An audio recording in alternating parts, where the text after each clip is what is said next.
So you're telling me that this universally accepted practice, the idea of giving away just this tiny 2.5% sliver of your wealth to charity, isn't some kind of ultimate moral peak, but actually, based on the source material we are looking at today, it is essentially a capitalist invention designed to justify just, well, limitless hoarding. That is the blistering critique we are looking at, yeah. I mean, Parwez completely dismantles that entire conventional framework. Because if you're listening to this right now, I mean, think about how ingrained that model is in your world.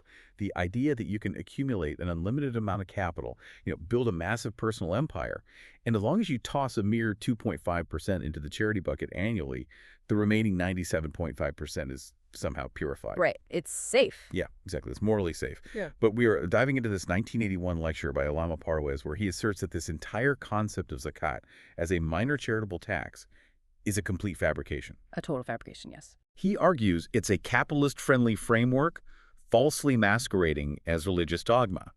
And honestly, my first reaction reading this was just total whiplash. Because if that 2.5% model is a myth, what on earth is the actual structural reality he's pointing to?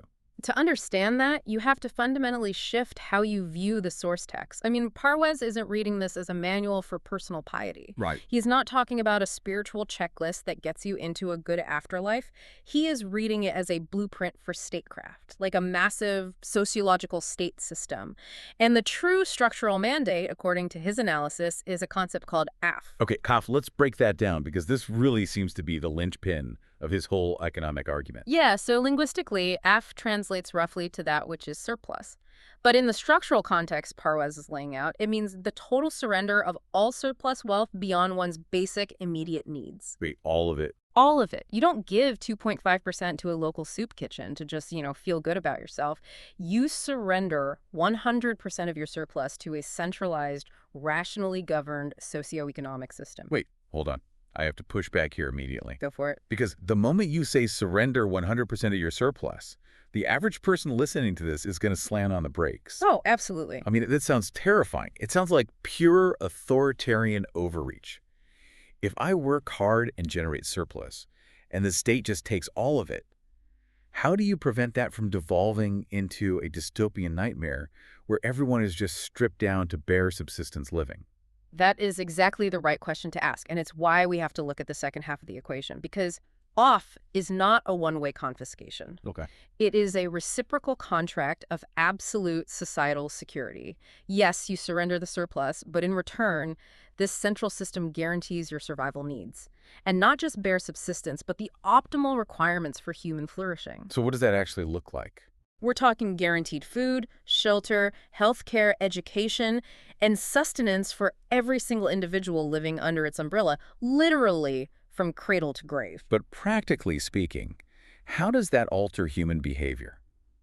Because if you look at how you and I operate, or how the listener operates in their daily life, like, why do we hoard? Right. Why do we try to build up these massive savings accounts or stock portfolios? We do it out of terror. Completely. We do it because we know deep down that if we get a chronic illness, or if the economy crashes and we lose our jobs, the current societal structure will absolutely let us fall through the cracks. We hoard because we are essentially acting as our own individual welfare states. Precisely. You are hoarding out of an animalistic instinct for self-preservation in a hostile environment.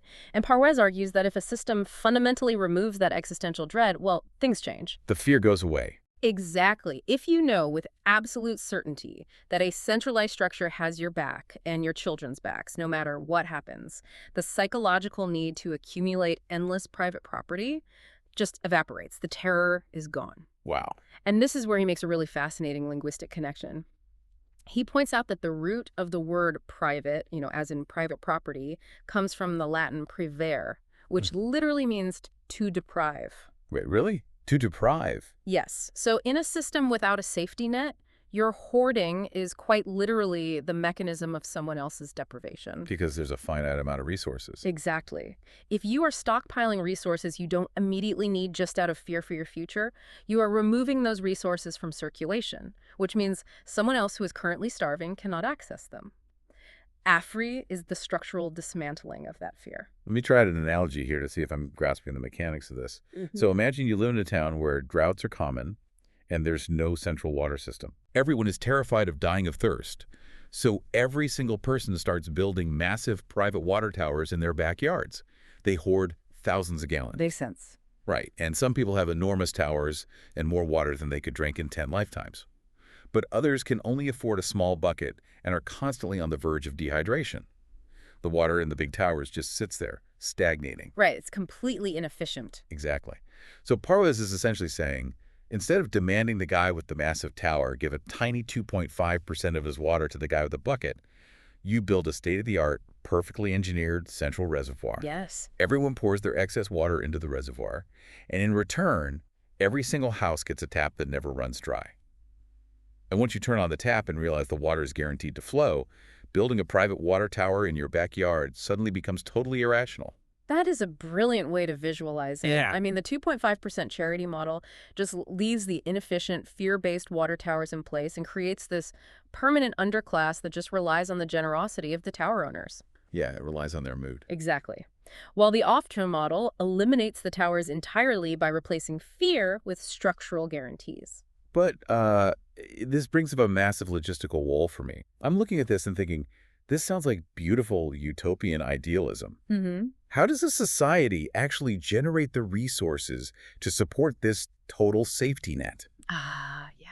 I mean, Yeah. a state can't just mandate unlimited welfare, hand out endless food and healthcare without having the sheer material means to back it up. If the central reservoir doesn't have a massive pump filling it from a limitless source, the whole thing collapses in a week. And this is exactly where Parwez's argument takes a radical turn, shifting us from economic theory straight into the realm of empirical science. Okay, lay it on me.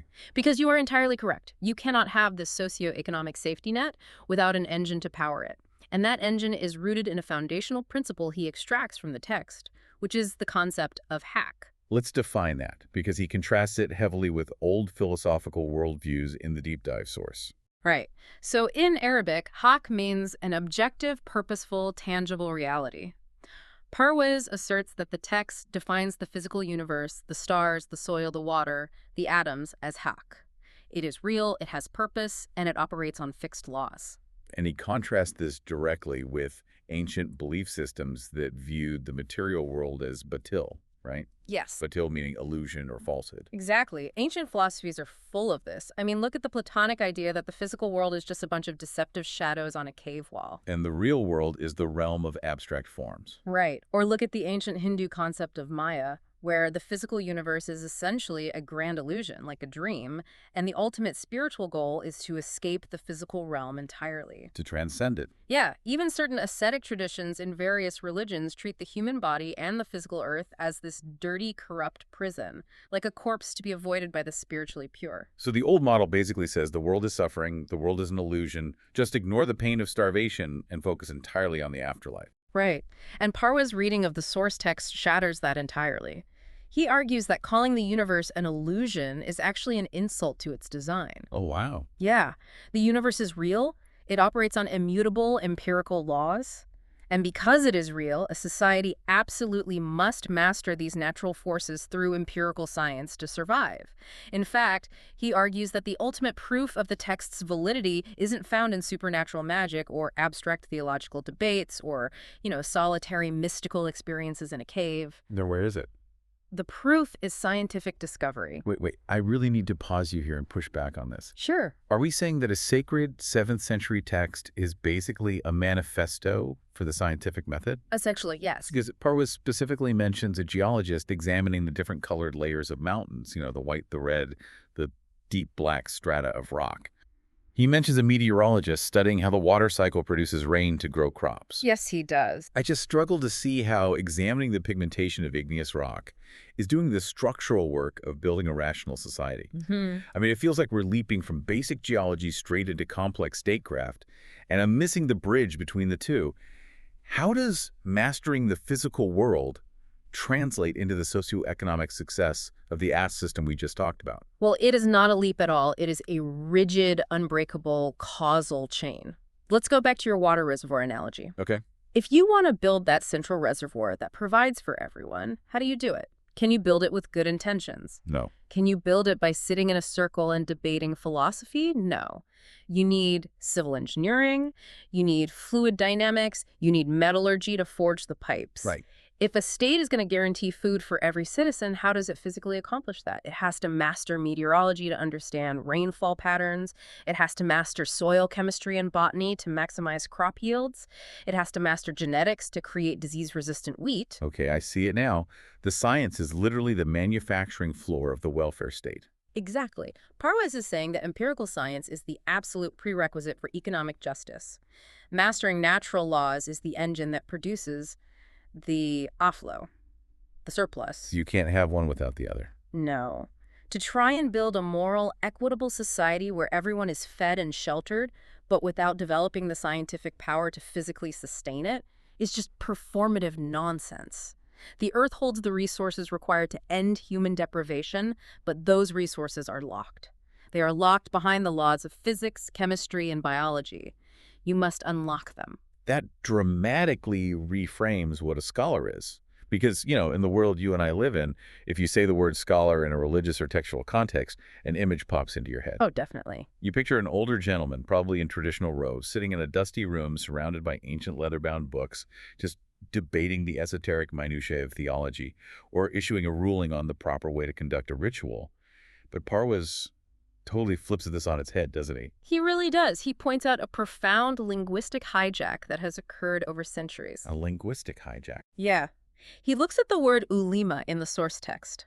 Traditionally today, ulema is almost exclusively used to describe those religious clerics you just pictured. It literally translates to those who possess knowledge. Okay. But Parwes highlights a specific passage in the text where the word ulema is used. And in this passage, it is not talking about people debating theology. It explicitly uses the word ulema to describe the people who study the varying colors of fruits, the biology of humans and animals, and those geological layers of mountains you mentioned earlier. That is wild. So in his framework, the true ulema, the true scholars of the divine order, are the botanists. Yes. They are the biologists, the geologists, the astrophysicists. It's the people working at CERN splitting the atom, or the engineers building the James Webb Space Telescope. Exactly. Because they're the ones looking at the staggering complexity of the physical universe. The hack, understanding its empirical laws, and actually unlocking the tools to end human suffering. Yes. They look at the empirical reality and they are struck with awe. Parwes argues that true reverence for the universe doesn't come from ignoring it. It comes from understanding its mechanics. Right, opening the hood and seeing how the engine works. Exactly. A scientist who discovers a cure for a disease by understanding cellular biology is doing the active structural work of the system. A cleric debating how to properly wash your elbows before a ritual is not. Which naturally leads us to a massive collision. Yeah. Because if you have a class of traditional clerics whose entire power structure is built on controlling rituals and claiming a monopoly on unseen truths, they are not going to be happy when the botanists and the physicists show up and say, actually, the real work is empirical science. Oh, they hate it. And Parwes goes on a blistering critique of existing power structures here, doesn't he? It's a ruthless historical critique. He points out how history is littered with examples of traditional religious structures violently opposing this kind of empirical mastery. And the most famous example he cites is the Catholic Church's persecution of scientists like Galileo and Copernicus. Right. And if you're listening to this, you probably know the basic story of Galileo. He looks through a telescope, observes the moons of Jupiter, observes the phases of Venus, and mathematically proves that the Earth is not stationary. Right, that it actually orbits the sun. Yeah. And the church puts him under house arrest for the rest of his life. Mm-hmm. But Parwes frames this not just as a disagreement over facts, but as a structural threat. Exactly. I mean, why was the church so terrified of a telescope? Right, it's just a tube with glass in it. Because their entire sociopolitical power was built on the dogmatic belief that the Earth, and therefore humanity, and therefore their specific religious institution, was the absolute immovable center of the universe. Their authority was unquestionable because it was supposedly divine. Precisely.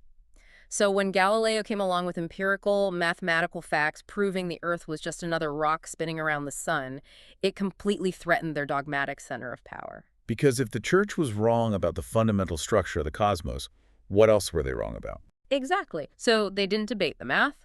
They labeled the science heresy and tried to suppress the empirical reality just to protect their political dominance. Parwes even mentions a specific book in his lecture to back this up, right? Yeah.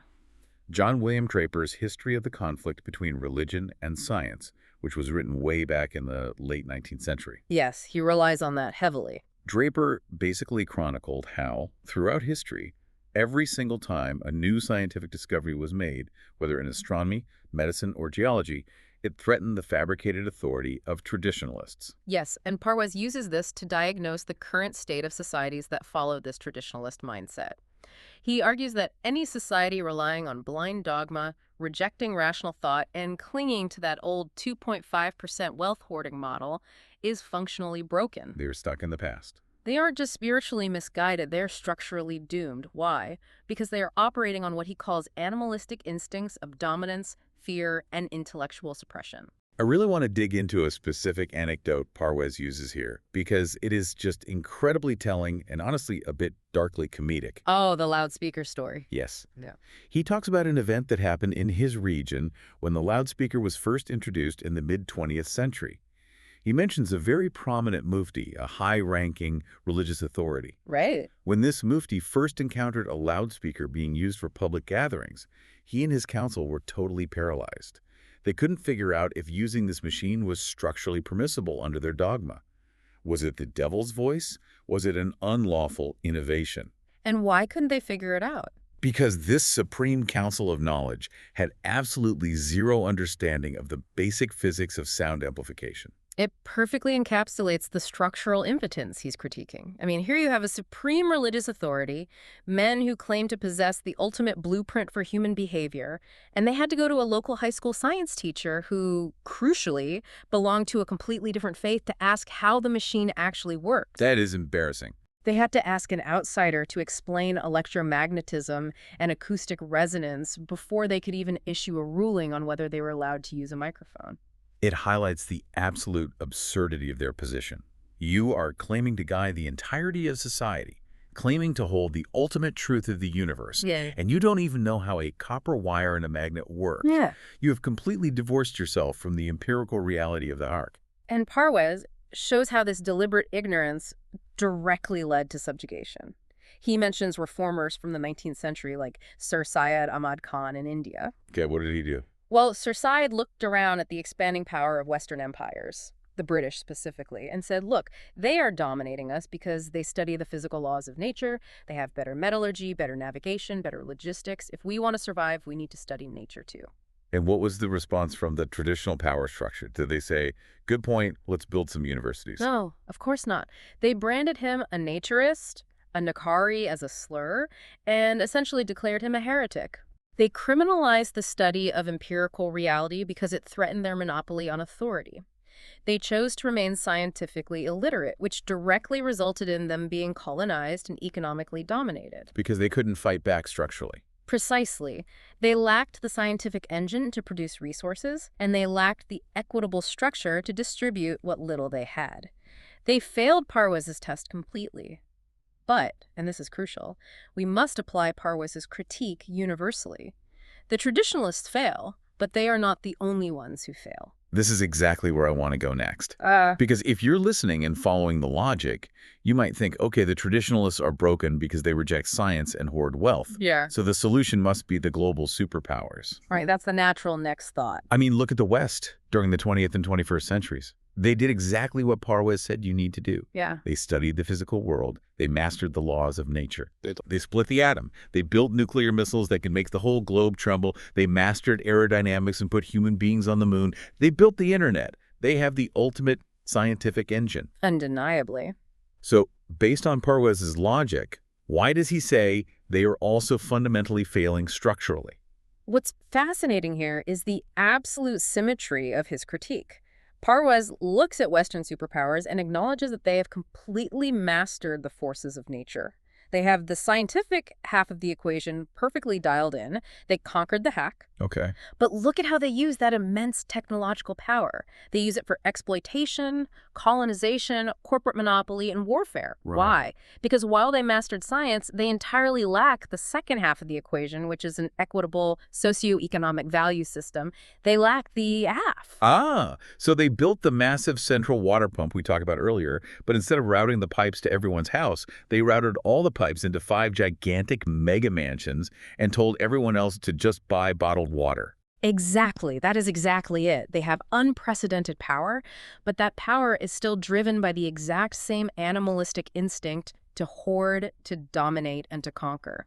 It's still the private water towers, just highly Uh-huh. technological ones. Right. They build the engine of empirical reality, but because they have no moral framework prioritizing human equity, they steer that massive, powerful vehicle right off the cliff of economic injustice. This leaves the entire global structure deeply imbalanced and fundamentally violent. It makes total sense when you look at our modern world if you're listening to this on a smartphone. I mean, think about the supply chain of that device. Oh, yeah. We have the scientific capability to instantly transmit video across the globe via satellites we shot into orbit. That is godlike scientific mastery. Yet, the cobalt inside the battery of that phone was likely mined by people living in absolute grinding poverty. Yeah, it's grim. We have the power to feed every single human being on Earth 10 times over. We throw away millions of tons of food, yet people starve.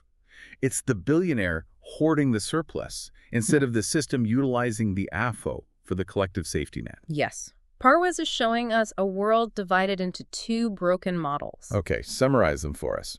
On one side, you have the traditionalists, societies that claim moral purity and divine favor, but are scientifically illiterate, economically destitute, and entirely dependent on the outside world for their basic survival. And the other side. On the other side, you have the secular superpowers, societies that possess staggering scientific mastery but use it for brutal, hoarding capitalism, creating massive wealth disparities and threatening the globe with nuclear annihilation. Neither of these is the rational alternative. Which leads us to the positive model offered by the text. Because Parwez isn't just tearing things down, right? He is trying to extract the actual blueprint. Yes, the constructive part of his thesis. He calls this the synthesized model, the true moment or rational believer society. And let me tell you, looking at his requirements for this, it is a heavy, heavy burden. It is incredibly difficult to maintain because it requires a dual structure, a perfect balancing act. Right. First, you must have the relentless, uncompromising pursuit of scientific inquiry to conquer the forces of nature.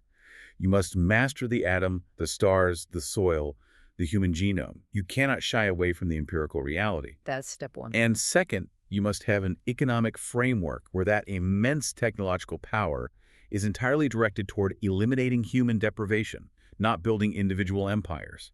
It is the fusion of ultimate power with ultimate equity. And this brings up a really vital point about how we measure the success of a society.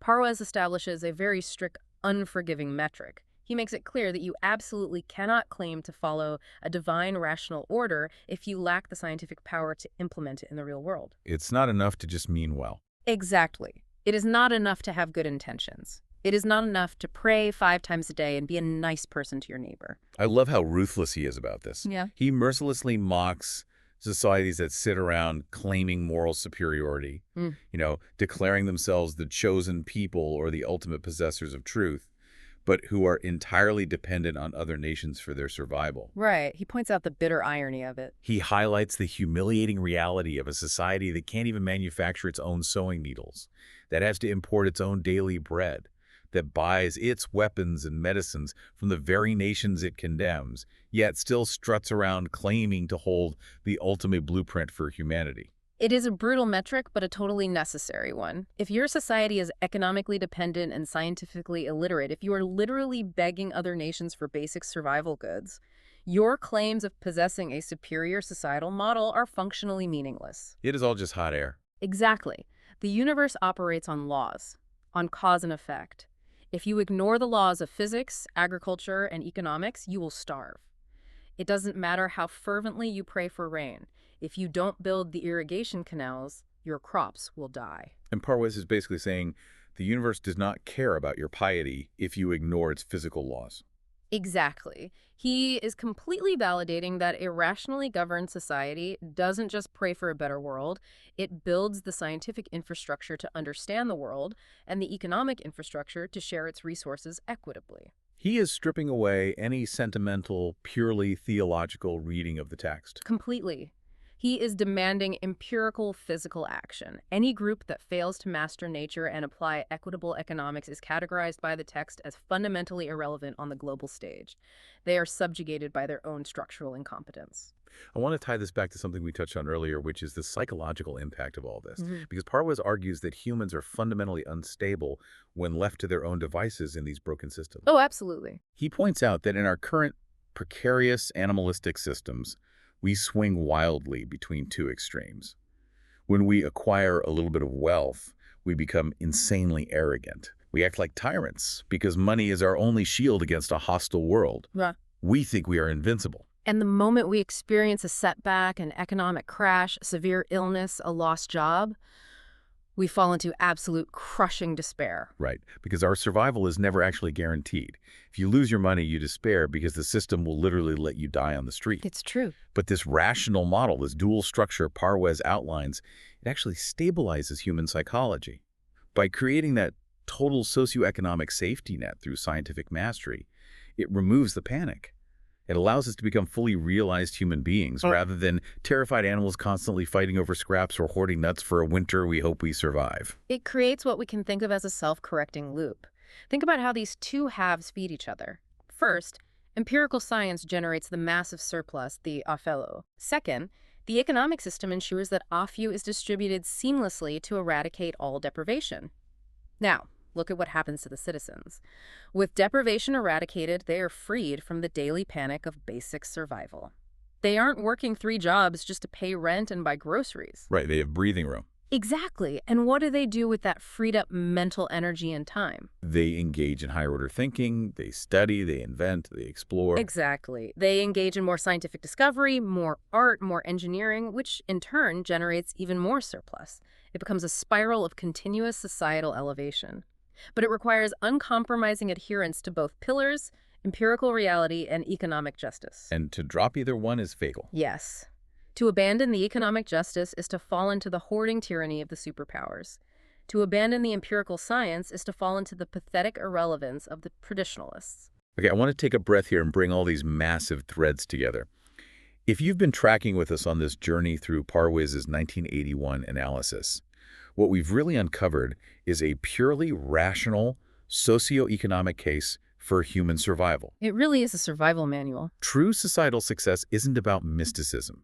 It requires the total fusion of scientific mastery, understanding the physical, hack reality of the universe, and economic justice, a structural system that eradicates hoarding by guaranteeing everyone's basic needs. On. It demands an absolute end to the illusion that tossing 2.5% of your hoarded wealth at a charity somehow absolves you.